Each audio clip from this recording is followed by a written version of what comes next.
इसको बैठा लो, जीवन में काम आएगी, ये वस्तु काम आएगी, क्योंकि विपक्ष जोरदार है, माया कोई साधारण नहीं है। विश्वासी साधक का भगवान स्वयं जुम्मा ले लेते हैं कि मेरे प्रभु जो करेंगे वो मंगल करेंगे। तो परिस्थिति बुरी दिखाई दे सकती है,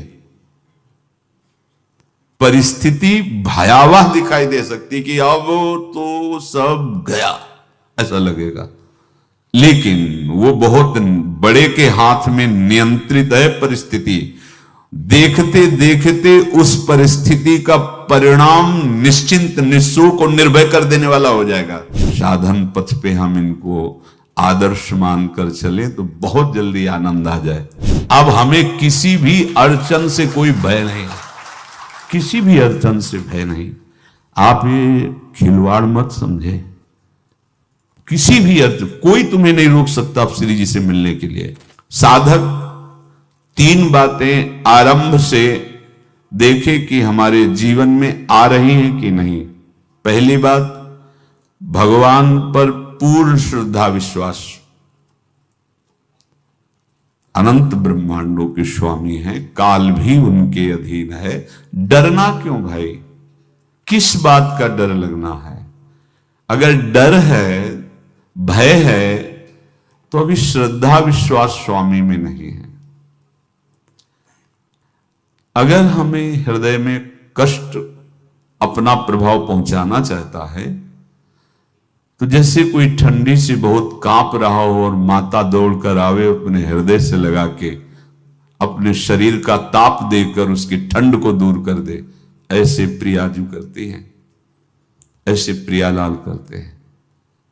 ये कहा कहो बड़ भाग, नित नित रति हरिवंश हित, नित बरधत अनुराग, यह जो कृपा हरिवंश की। ये आपनो भाग आपन मुख, कहा तुझ श्री हरिवंश बल, हरिवंश भरोसे भय निडर, सो नित गर्जत हरिवंश बल। देखा है, कष्टों की बौछार है, ऐसे जैसे ऊपर से वर्षा हो रही है, भगवान शेष फणों का छत्र, संवर्तक मेघ प्रलयंकारी वर्ष रहे, गिरिराज जी का छत्र। ऐसे भक्त को कृपा छत्र से हर समय सुरक्षित रखा जाता है। भक्त बनने के लिए कोई विशेष लायकात की आवश्यकता नहीं। मैं समस्त गुणों से हीन, पर मैं अपने प्रभु का, बस यही लायकात है। प्रभु की सिवा यदि आपका कोई अन्य आश्रय है तो आपको धोखा लगेगा। नहीं तो सच्ची कह रहे हैं, इसी जन्म में निहाल हो जाओगे। एक बात केवल स्वीकार करो कि प्रभु के सिवा मेरा कोई नहीं है, और है भी नहीं। स्वीकार कर लोगे तो तुम्हें अनुभव में आने लगे। हम प्रतिपल देखते हैं, प्रतिपल, वो केवल अपनापन चाहते, केवल अपनापन, कोई दूसरा नहीं होना चाहिए। बस कहां बाहर तो देखो आप सब हमारे हो, अंदर से नहीं हो। अंदर से आप सब श्री जी के हो और हम आपके सेवक हैं। बाहर से आप गुरु मानो, जो भाव मानो, वो आपको श्री जी जाने। अंदर से हमारे आप श्री जी के जन हो और हम आपके सेवक हैं। बाहर से कुछ भी व्यवहार मानो, कोई बाहर से व्यवहार का कोई अस्तित्व नहीं, अंदर की बात का अस्तित्व होता है। आप सब हमारी स्वामिनी के परिकर हो, हम आपके दास हैं। बस इस बात से हमारा अपनापन आपसे है, नहीं श्री जी के सिवा किसी से कोई अपनापन नहीं। कि आप इसका प्रभाव समझिए। प्रभु को सिर्फ अपनापन चाहिए, सिर्फ अनन्यता। यदि उपासक में तीन बातें नहीं है तो अभी थोड़ी गड़बड़ी है। पहला, दृढ़ श्रद्धा विश्वास। दृढ़ श्रद्धा, अब नहीं, अब नहीं, अब नहीं, अब तो हाथ उठने का समय आ गया। अब क्या, अब नहीं, अब गाहक मत फंसाओ, बाजार बंद करो, हाथ उठा लो, चलो अपने घर चलो, समय आ गया, घर चलने का समय है। नहीं तो कलयुग अपनी बाजार ऐसी फैला देगा कि भूल जाओगे कि घर भी जाना है। दूसरी बात, जो गुरु ने भजन दिया उसमें तत्परता। सच्ची मानिए। जीवन भर कभी इस प्रमाद को गुरु कृपा से आने का अवसर नहीं दिया गया कि चैन से सोए हों और चैन से खाए हों। पूरे जीवन में कभी सुविधाओं को स्वीकार नहीं हुआ, पर साधन मार्ग में कभी भी शिथिलता नहीं हुई, तत्परता ही। प्रभु पर पूर्ण श्रद्धा विश्वास और गुरु प्रदत्त साधन पर तत्परता, और तीसरा खास विषय इंद्रियों से भोगों को न भोगना। तब ये जो रंग है परमार्थ का, तब अब 2-4 माला की मनमानी आचरण किए कहते हैं हमें भगवदानंद की स्फूर्ति नहीं होती। आपने रास्ता रखा है भगवदानंद का, बाजार लगाए बैठे हो अंदर हृदय में अन्य आसों की, अन्य भोगों की, अन्य चाहों की, अन्य मान्यताओं की। अरे खाली करो, ये सब माया का खेल है। एकमात्र प्रभु, बस जब ठन जाएगी ये बात। अच्छा गौर से देखो क्या है, जब चलोगे तो क्या होगा, चलने की तो सोचो, उस दिन की सोचो जिस दिन चलना है, और किस दिन चलना है पता ही नहीं है, तब तो और होश में हो जाओ। आपको कोई भी यहां सहयोग देने वाला नहीं, कोई भी वस्तु आपकी नहीं, कुछ भी आपके साथ नहीं जाएगा। तो होश में हो जाओ, संभाल लो, आगे की गति मत बिगाड़ो। 3 बातों पर ध्यान दीजिए, श्रद्धा और विश्वास अटूट अपने इष्ट पर। दूसरी बात, हमारे हृदय में जो गुरुदेव ने उपासना का बीज रोपण किया, तत्परता। देखो आपको हृदय की बात कहता हूं, माया के पास केवल प्रलोभन है, ये सुख में बांधती है। सुख का प्रलोभन अच्छे से सजा के पेश करके देना, साधक को भ्रष्ट करना, ये इसका स्वभाव है माया का। माया किसी व्यक्ति का नाम नहीं, किसी शरीर का नाम नहीं। भगवद विमुखता जिस वस्तु व्यक्ति स्थान से हो वही माया है। माया का मतलब थोड़ी जिसे कोई स्त्री शरीर पे आरोप कर दे या पुरुष शरीर पे आरोप कर दे ये तो माया है, तो और क्या है। मैं, मोर, तोर, तय और जहां तक इंद्रियां जाए, जहां तक मन जाए, सब माया ही है। इसको देखा है भगवान के पार्षदों ने। ये क्या करती है, चमकीली लेबिल लगाकर, सुख का चारा डाल करके जीव को बांधती है। इससे सुख मिलेगा, बहुत सुंदर है ये वस्तु, ये शरीर, ये व्यक्ति, ये स्थान, ये पद, इससे वो बांधती है। विवेक ऊपर की लेवल का तत्काल ऑपरेशन करता है, वो आंतरिक विषय पर दृष्टि डालता है तो सब खोखला निकलता है, बाहर निकल क्रॉस कर जाता है। होए विवेक मोह भ्रम भागा, तब सब विषय विलास विरागा। अज्ञानी उसी आकर्षण सुख में बंध जाता है, और सुख तो था नहीं, बंधन इतनी जोर का हो गया, अब मुक्त हो सकता नहीं, तो उसके हृदय में लगता है इसके बिना जी नहीं सकते, इस नशा के बिना, वस्तु के बिना, व्यक्ति के बिना। और एक सूक्ष्म बात, वो जब आपको सुख देगी तो आपको स्वतंत्रता का आभास कराएगी, और जब आप उसको छू लेंगे तो आपको परतंत्र बना देगी, भयभीत कर देगी। तो आप डाउन होकर के अपने अस्तित्व को मिटाकर पूरा जीवन बर्बाद कर देंगे। इन शब्दों को लिख लो, अपने हृदय में लिख लो। माया सुख में बांधती है नहीं उसके पास सुख। जिसे तुम सुख समझते हो वो सुख नहीं, बिल्कुल सुख नहीं, वो सुख की छाया है, तुम्हें समझ पड़ती नहीं, ये गिरधर की माया है। उस सुख का बंधन, आप देखो कुछ भी क्रिया करते हो माया जनित तो प्रलोभन होता है, सुख मिलेगा, और जिस समय सुख मिलने के लिए आप लालायित हुए उस समय सुख भोगने की स्वतंत्रता आपको दे देगी। लो, आप समझ रहे हैं हम स्वतंत्र स्वामी होकर सुख भोग रहे हैं? नहीं, अब भोग लिए ना, अब गुलामी, उसकी सहो। अब तुम्हें वैराग्य हो रहा कि मैं नहीं भोगूंगा, तो उसकी दृष्टि बदलेगी। समझ रहे हो? अब आप अपने आप को पूरे शरणागत कर दिए, हर तरह से तुम्हें बांध करके भगवत विमुख करके नष्ट कर देगी। ये बात अच्छे से समझ लो, अच्छे से।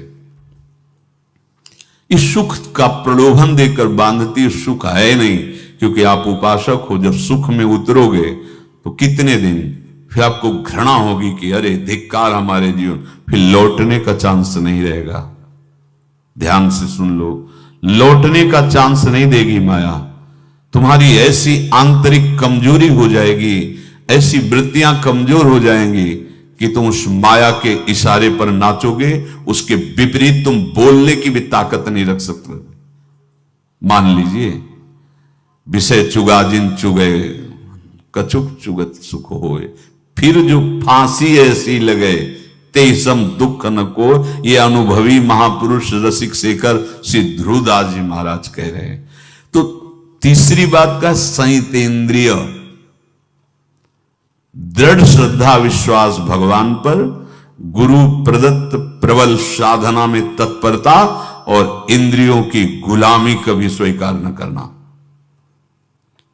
जीवन में ध्यान रखा जाए, केवल प्राण पोषण शरीर के निर्वाह के लिए जो निरपेक्ष भाव से मिले उसे स्वीकार करो, अन्यथा ये प्रलोभन सुख का देकर माया तुम्हें बांध लेगी और फिर तुम्हें अधीन कर लेगी।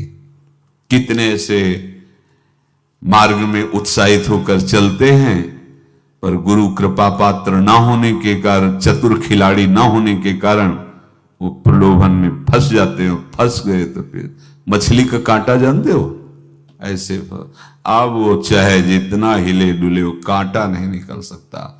अब तो उसको मरना ही पड़ेगा। ये जन्म बर्बाद ना हो, आप सबसे प्रार्थना है। बहुत ही अपने घर की जैसी बात होती है। इसका कार्य है माया का सुख में बांधना, सुख के प्रलोभन से, और आपको सुख भोगने के लिए स्वतंत्रता देना। आप उस स्वतंत्रता से सुख भोगे कि न जाने कितने जन्मों की परतंत्रता तुमने स्वीकार कर ली। अगर इस रहस्य को जान जाओगे तो डरोगे। यही डरे डर हरिवंश हित। श्वास जैसे मनुष्य स्वाभाविक लेता है, खाते पीते सोते चलते उठते बैठते बात करते हंसते, सब अवस्थाओं में आप श्वास नहीं लेते, स्वाभाविक आ जा रही है। ऐसे ही श्वास प्रश्वास अपने आराध्य देव के स्मरण का अभ्यास बना लो। अभ्यास योग युक्त चेतसा नान्यगामिना। और जैसे तनिक भी श्वास रुकी तो घबराहट, बेचैनी, परेशानी आ जाती है, ऐसे ही श्वास प्रश्वास यदि नाम से खाली जाने लगे तो घबराहट, परेशानी, जलन पैदा होनी चाहिए। तब आप उपासक माने जाएंगे। क्या ऐसा हो रहा है? क्या हृदय की ऐसी स्थिति है तो धन्यवाद, नहीं है तो इसी की प्राप्त करने के लिए प्रियाजू ने हमें अपने मार्ग में घसीटा है, चाहे वो गृहस्थ हो चाहे वो विरक्त हो। यदि श्वास प्रश्वास में नाम न हुआ तो तुम्हें घबराहट होनी चाहिए। भूरी सखी जी कहते हैं कि मेरे जी में बड़ी घबराहट होती है, ऐसे वो जी घबरात। भूरी सखी जी कह रहे हैं, श्वास नाम दो बिलक चलत है, इनको भेद न मोको भावे। मुझे बहुत घबराहट पैदा हो रही। प्रिया जी से कह रहे हैं कि श्वास प्रश्वास में नाम का क्रम नहीं बन पा रहा, टूट रहा है, मुझे ऐसा अच्छा नहीं लग रहा। आप कृपा करो प्रियाजू, श्वास ही नाम, नाम ही श्वासा, नाम श्वास को भेद मिटावे। प्रियाजू ऐसी कृपा कर दो, श्वास प्रश्वास आपका नाम चलता रहे। ये बात प्रवचन ना मान करके जीवन मान लीजिए। जैसे हमारी श्वास प्रश्वास उठते बैठते चलते फिरते खाते पीते स्वाभाविक चलती है, हम ऐसा अभ्यास नाम का करें कि ऐसे चले। जैसे हमारी श्वास प्रश्वास रुकने लगे तो घबराहट, बेचैनी, प्राण व्याकुल हो जाते हैं, ऐसे ही श्वास प्रश्वास में यदि नाम रुकने लगे तो तद स्मरणेन परम व्याकुलतीत, घबराहट पैदा हो जाना चाहिए। नहीं होती तो अभी बहुत दूर नगरी, होती है तो अब निहाल हो गए हो, तुम चिंता मत करो। आगे का जो दिव्यात्मक स्वरूप है वो आना प्रारंभ हो जाएगा। रोम रोम रग रग बोले तब कुछ स्वाद नाम को पावे, यही सारा वैभव प्रकाशित हो जाता है। जहां तक हो सके किसी भी अनर्थ के हटाने का तुम प्रयास और चिंता मत करो। बहुत अनुभव की बात है। जैसे तुम कहीं फंस गए, गलती हो गई तुमसे, माया ने फंसा लिया, अब निर्भय हो जाओ। तुम्हारा अपमान होगा, तुम्हारी निंदा होगी, कुछ नहीं बिगड़ेगा, लेकिन पूरा जीवन बर्बाद नहीं कर देना है। प्रभु के भरोसे हो जाओ कि यदि आपको अपमान और निंदा करवानी तो करवाओ, पर अब लो नसानी अब ना न सही हो। मैं समझ गया, अब आगे बढ़ूंगा, नहीं रुकूंगा, कुछ भी हो जाए, प्राण चले जाए, सभा में अपमान हो जाए, तो भी मैं अब रुकने वाला नहीं। समझ रहे?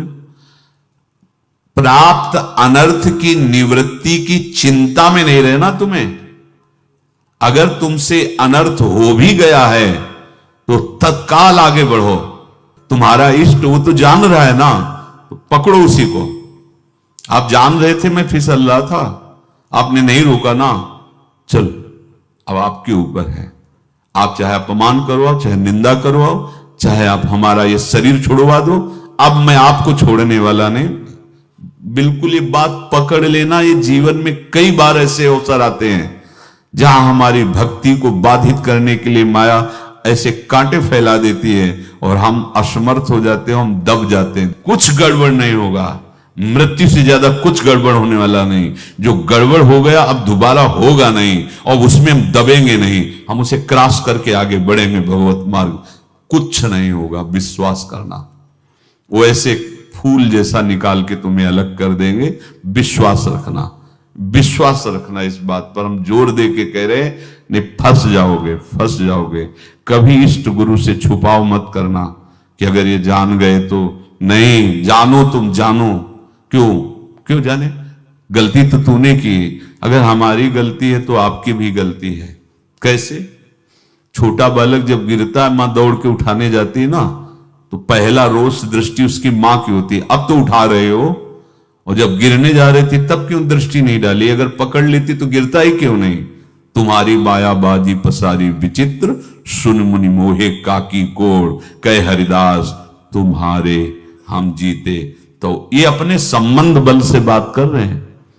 झुकना नहीं, टूटना नहीं। माया का कार्य है झुका देना, रौन देना, और पश्चाताप मत करना। प्राय कहा जाता है प्रायश्चित करो, पश्चाताप। हमारे पास समय नहीं है। राधा राधा राधा सब हो गया, पश्चाताप बढ़ा गए।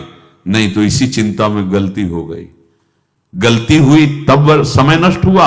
अब वर्तमान में उसका चिंतन करके नष्ट करो, और आगे के चिंतन की गुंजाइश नहीं रह गई, क्योंकि आप अपने हृदय को इतना गिराते चले जा रहे हो, हृदय का स्तर, कि उत्साह ही नहीं रह जाएगा। यह ऑपरेशन है सीधे भगवत प्राप्ति के लिए। बिल्कुल दृढ़ विश्वास। तुम्हें अब अपनी चिंता नहीं करनी। बैठा लो, हृदय में बैठा लो। अगर भगवत विश्वास नहीं तो घबराहट पैदा हो जाएगी, भय हो जाएगा, विषाद हो जाएगा। अरे कितनी बार संसार में अपमान हुआ है, कितनी बार सम्मान हुआ है। ये कुछ सम्मान और अपमान कुछ अस्तित्व तो नहीं रखता। अब हरि नहीं छूटेंगे। भाग हरि की तरफ, भाग। बिल्कुल परवाह न कर, भाग। किसी के फंदे में मत फंस, भाग। ये अंदर की पुकार है, अंदर की बात कह रहा हूं। ये मन बहुत बदमाश है। पहले तो लुभायमान करके सुख में बंधाता है, और फिर भय और संकट विषाद में फंसा देता है। प्रभु का विधान संदेह युक्त नहीं होता। निसंदेह तुम्हारे सामने वो विधान प्रकट होगा जिससे तुम्हारा परम मंगल हो जाएगा, परम मंगल हो जाए। डरना नहीं। बताया नहीं था एक बार प्रेम भगत की बात हो, हमारे पास प्रेम जी आते थे, बहुत नाम जापक थे, श्री हरिवंश श्री हरिवंश। तो तो उनसे पूछा आपकी ऐसी नाम निष्ठा कैसे आई? तो उनका गलती से, उनका गलती से नाम निष्ठा कैसे आती है? तो किसी पद के अधिकारी थे जिसमें किसी कानून के विरुद्ध उसमें दस्तखत कर देने से करोड़ों रुपया उनको प्राप्त होना था। तो रात्रि में ऑफिस में बुलवा के उन्होंने वो गलती कर दी दस्तखत की। बड़े अधिकारी थे और वो उनको पता नहीं था कि वो षड्यंत्र है, और पहले से कैमरा रख दिया गया था। पूरा वीडियो लेते देते, बातचीत करते, दस्तखत करते, सब प्रमाण। तो सुबह जो उनकी आरती उतारी गई समाज में, तो बस घर वाले भी उनसे कि जैसे पुत्र थे पत्नी कि पिताजी पापा आपसे ऐसी आशा थी, मार दिया हम सब लोगों को आपने। कब हम लोगों ने धन की मांग की आपसे, आप इस अवस्था में ऐसा कर। तो घर से ये वचन और बाहर तो सब उपहास उनका, और उन्होंने निश्चय किया रात्रि में आत्महत्या कर लेंगे। कर्म बड़ा विचित्र होता है। पर वो वृंदावन पहले से आते थे और हरिवंश उपासकों से मिलते रहते थे। गुरुदेव भगवान से भी उनका परिचय था। गलती किसी से भी हो सकती, चूक है, यही तो है ना। कंचन कामिनी कीर्ति, कहीं भी लुभायमान। शायद उनके मन में लगा होगा कि दस्तखत कर लेंगे और मिल जाएगा, वृंदावन वास करेंगे, झंझट छूट जाएगी। कुछ ना कुछ ऐसा आया होगा, क्योंकि वो अधार्मिक प्रवृत्ति के नहीं थे, पर क्रिया तो हो गई ना, षड्यंत्र था वो। उन्होंने सोचा रात्रि में अब हम प्राण त्याग देंगे। तो धाम आना और रसिकों के संग के प्रभाव से एक दिव्यता प्रकट हुई। वो सबके सामने सोने का नाटक करके लेट गए। तो परिवार वालों, नजर तो सबकी थी कि विकसित है, परिवार वालों को लगा सो गए। तो रात्रि जब सोए थोड़ा ऐसे, तो वास्तविक नींद आ गई और स्वप्न में देखा कि कोई उनसे कह रहा, देखो तुम्हारे सिरहाने सेवक वाणी रखी है, इसको पकड़ो, मरने की जरूरत नहीं, सब ठीक हो जाएगा। जगह तो सेवक वाणी सिरहाने रखी हुई थी। जैसे एक भक्त को तुलसी दल नामक ग्रंथ सिरहाने रखा। अरे अलौकिक शक्ति संपन्न भगवान और भगवान के पार्षद हैं। बस सब बात हट गई और उनकी जिह्वा और उनके मन ने, जैसे ना मरने वाले को प्राण मिल जाए कि भाई प्राण रक्षा, ऐसा को श्री हरिवंश हमारे रसिक समाज में जब वो आते थे उनका अच्छा सम्मान होता था। तेजों में चेहरा, वयो वृद्ध शरीर, श्री हरिवंश ऐसे चलता रहता, बात करते और श्री हरिवंश ऐसी नाम में रति देखी। देखो ना क्या हुआ, घटना क्या थी, दृश्य क्या था, जीवन बिल्कुल व्यर्थ हो क्या गया, लोक सम्माननीय जीवन बन गया, महात्मा बन गए और भगवत प्राप्त हो गए हैं, उनका शरीर छूट गया है। तो यहां कह रहे हैं कि तुम्हें किसी भी हेतु से अपनी चिंता नहीं अब करनी। प्रभु का विधान निसंदेह परम कल्याण में होता है, तुम्हें संदेह नहीं करना। कड़ुआ हो सकता है लेकिन अवसर तो मिल जाएगा श्री जी की तरफ भागने का।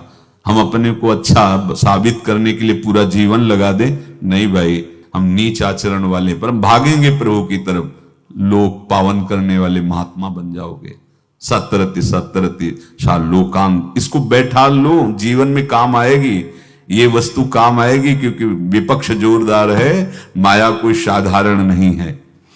विश्वासी साधक का भगवान स्वयं जुम्मा ले लेते हैं। विश्वासी साधक का भगवान स्वयं, देखो अपने मन में तुम किसी प्रकार की चिंता न रख करके ये आज से विश्वास कर लो कि अब मेरे जीवन में जो होगा, मेरे प्रियाजू के द्वारा किया हुआ विधान परम सुखप्रद होगा, परम मंगलमय होगा। विश्वासी भक्त का जब ये स्वभाव निश्चय हो जाता है कि मेरे प्रभु जो करेंगे वो मंगल करेंगे, तो परिस्थिति बुरी दिखाई दे सकती है, परिस्थिति भयावह दिखाई दे सकती कि अब तो सब गया, ऐसा लगेगा। लेकिन वो बहुत बड़े के हाथ में नियंत्रित है परिस्थिति।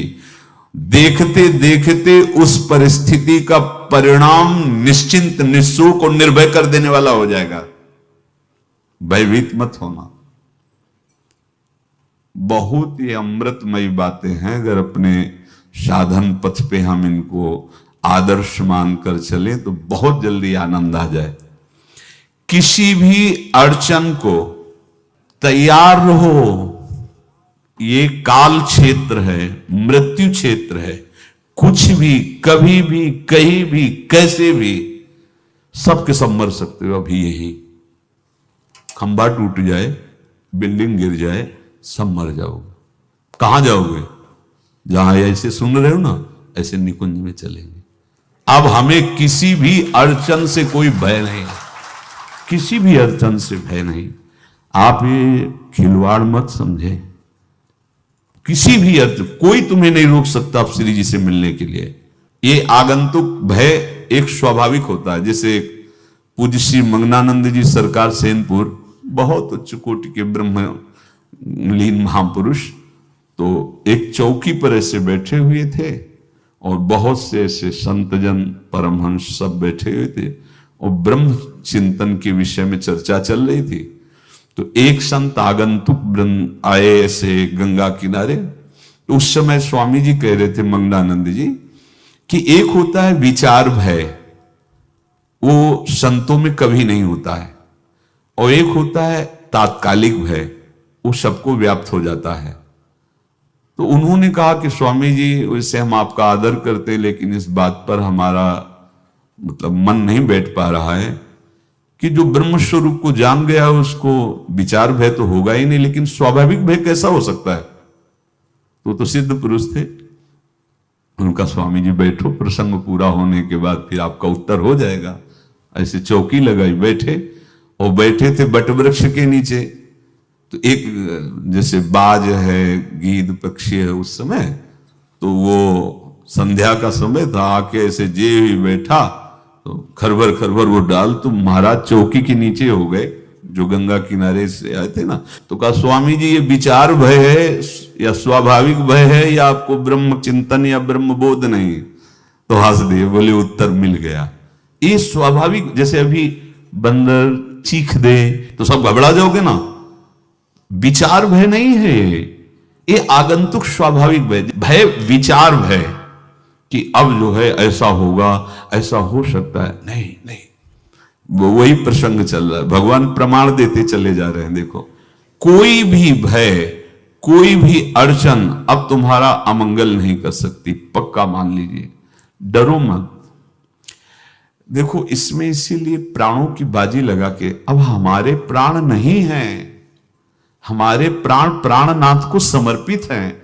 मेरे प्राणनाथ श्री श्यामा तो क्यों भय करें? तो हम ये सब कर किसके लिए रहे? श्यामा जी के पास पहुंचने के लिए। श्यामा जी के पास पहुंच गए, हमें श्यामा जी के पास जाना है। ये बिल्कुल छोटी मोटी बातें, अंदर ये जो सांसारिकता है, इसका त्याग करो। आप इस बात को समझो। गुरु गोविंद सिंह, लाखों की समाज बैठी हुई थी। उन्होंने कहा कि अगर तुम आजादी चाहते हो तो तुम्हें अपने प्राण देने पड़ेंगे। हमें खड़ा हो कोई व्यक्ति जो अपने प्राण देना चाहता है, मैं उसे आजादी, आजादी दो प्रकार की, प्राकृतिक आजादी और एक दिव्य आजादी, दोनों देने में समर्थ थे गुरु गोविंद सिंह। हाँ, ये सिखों के आचार्य हैं, बहुत ही अध्यात्म बल और शारीरिक बल से भी पुष्ट। एक खड़े हुए हिम्मत करके बोले, आ, गड़ासा हाथ में अंदर गए और ऐसा लगा कि उनकी गर्दन उतार दी गई और ऐसे रक्त प्रवाह सा नाली से बहा, जो सबको दिखाई दे रहा था। और कोई है? जब पता ही चल गया कि गर्दन उतारी जा रही, रक्त प्रवाह, वो कहते मुझे तुम रक्त दो, प्राण दो, मैं तुम्हें आजादी दूंगा। 2 3 4 5 अंदर ले जाते, ये आभास भी नहीं होने दिया कि वो जीवित है। 5 तैयार, पूरी सभा में 5 तैयार। बोले ये पंच प्राण प्यारे हैं भाई, इतने से एक एक से 1.25 लाख को परास्त कराऊं, देखना मेरा नाम गुरु गोविंद सिंह न धराऊं, यदि एक एक से 1.25 को परास्त, क्योंकि प्राणों की बाजी समर्पित कर दी। अब क्या भय, माया से आजादी प्राप्त करने के लिए भयभीत होना तो बिल्कुल जीवन में छोड़ दो। विचार भय नहीं होना चाहिए, ये स्वाभाविक भय होगा। अभी कोई ऐसी आवाज आ जाए, वो ऐसे स्वाभाविक होता है, उस पर तर्क वितर्क नहीं किया जाता। विचार भय नहीं होना चाहिए। जानते हो, तुम्हारा जीवन, तुम्हारे प्राण, तुम्हारा शरीर हरि को समर्पित है और हरि के अधीन काल है, कुछ नहीं हो सकता, और जो कुछ होगा वो परम मंगल होगा। किसी भी अड़चन को भगवान के सौहार्द के सामने अड़चन मत मानना। हम अगर अड़चन को दूर करने का प्रयास करेंगे तो अड़चन हमें फंसा लेगी, अड़चन। और यदि भगवान पे विश्वास कर लिए तो वही अड़चन अर्चन बन जाएगी, उपासना बन जाएगी। मान लीजिए बात, मान लीजिए आप लोग तो गृहस्थ में देखा होगा, हमने देखा है, बच्चा गिरा, रोने लगा, मां उठाने आई, छाती से लगाया, वो मां के थप्पड़ मार रहा है। यद्यपि वो कुछ जानता नहीं, पर भाव जब उसके देखे, बलिहार है इस वात्सल्य की, बलिहार है, ये मां को मार के कह रहा है, थप्पड़ मार के, अब तू छाती से लगा रही, जब गिरा और चोट लगी तब तू कहां थी, क्यों ले उठाया, ये अधिकार। हरि वो तो अल्पज्ञ मां है, पर हम तो सर्वज्ञ हरि के वात्सल्य में डूबे हुए हैं। हमको तो भय बिल्कुल नहीं होना चाहिए। हां, जानबूझकर इसका दुरुपयोग मत करना। विश्राम की तरफ सत्संग जा रहा है, ध्यान से सुनो। कोई भी अड़चन, अब हमको प्रयास नहीं करना उसको दूर करने का, ये जिम्मेवारी हमारे प्रभु की है। और प्रभु के ऊपर अगर आपने भरोसा दृढ़ कर लिया तो हर अड़चन अर्चन बन जाएगी, भगवान की पूजा बन जाएगी। पर देखो, इस बात को लेकर के हमें अशुद्ध आचरण नहीं करना, गंदी बात पे नहीं उतर जाना कि आप बचा लेना जो भगवान हो। तो नहीं बचाएंगे, हम तुम्हें बता रहे। अब उनको चैलेंज करोगे ना कि सत्संग में सुना है कि आप बचाते हो, बचा लेना भला, तो नहीं बचाएंगे। क्या करेंगे? डबल पिटाई करवाएंगे तुम्हारी, क्योंकि सुन के भी तुम मनमानी कर रहे हो ना, और जब पीटोगे फिर रोगे तो फिर बचा लेंगे। ये लीला बिहारी गुरु हैं, बहुत करुणा में है, इनसे उल्टा मत खेलना, नहीं तो अगर ये उल्टा खेलने लगे तो तुम पहचान ही नहीं पाओगे। कह रहे हैं अपने आचरण को जानबूझकर अशुद्ध ना करो, तुम्हारी सारी बुराइयों की जिम्मेवारी हरि ले लेंगे। शब्द पर ध्यान दीजिए, जानबूझकर तुम अपनी बुराइयों का प्रयोग मत करो, तुम्हारे में जो बुराई है वो श्री हरि स्वयं स्वीकार कर लेंगे। वो ठीक है, जैसे आग में मल पड़े या चंदन या लोहा पड़े या लकड़ी, आग सबको अपना रूप दे देती है, ऐसे हर बुराई हरि में जाके परम सद्गुण बन जाती है। हम जितना अपने आप को अच्छा बनाने का प्रयास करेंगे, ये संसारियों के समझ में नहीं आएगा, परमार्थ के पथिकों के लिए बात है, और यही विश्राम हो जाएगा। हम अपने आप को जितना अच्छा और बड़ा बनाने की कोशिश करेंगे, उतना ही हमारा प्रयत्न हमको नीचा गिरा देगा। यदि हम अपने को भगवान के आश्रित कर करके उनके नाम का जप और उनकी आज्ञा पे चले तो इतने अच्छे बन जाओगे, बिस्तरे सब जग विमल कीरति साधु संगति नाटर है। इतने महान बन जाओगे कि विश्व आत्मा भगवान जब हृदय से लगा लिए तो जा पर कृपा राम की हुई, ता पर कृपा करे सब कोई। सुर नर मुनि प्रसन्नता ऊपर, सोई विजयी विनयी गुण सागर, तास सुजस त्रैलोक उजागर। इसलिए सत्संग का मनन करो और ये जीवन व्यर्थ ना जाने पावे, सावधान आप रहो, और निर्वाह हमारी लाडली जू करेंगी। और ये जन्म हम सबको लाडली जू की प्राप्ति के लिए मिला है, और पक्का पक्का विश्वास करो लाडली जू हमें मिलेंगी, पक्का विश्वास करो, इस पे संशय मत रखना। हम किसी साधन बल से नहीं कह रहे कि तुम्हें लाडली जू मिलेंगी, लाडली जू मिलेंगी उनकी कृपा से, उनके दुलार से, उनके आकर्षण से अब हमारा निश्चय हो गया है कि लाडली जी बोले आपका, हमारा मतलब सबका। ये जितने आप सब बैठे हो, आपको पता नहीं आपके कितने भाग्य प्रकाशित हो रहे हैं लाडली जी की कृपा से। अगर पता चल जाएगा तो अहंकार आ जाएगा। धैर्य पूर्वक सत्संग का मनन करो और उसे अपने आचरण में उतारो। शेष चर्चा आगे। श्री राधा।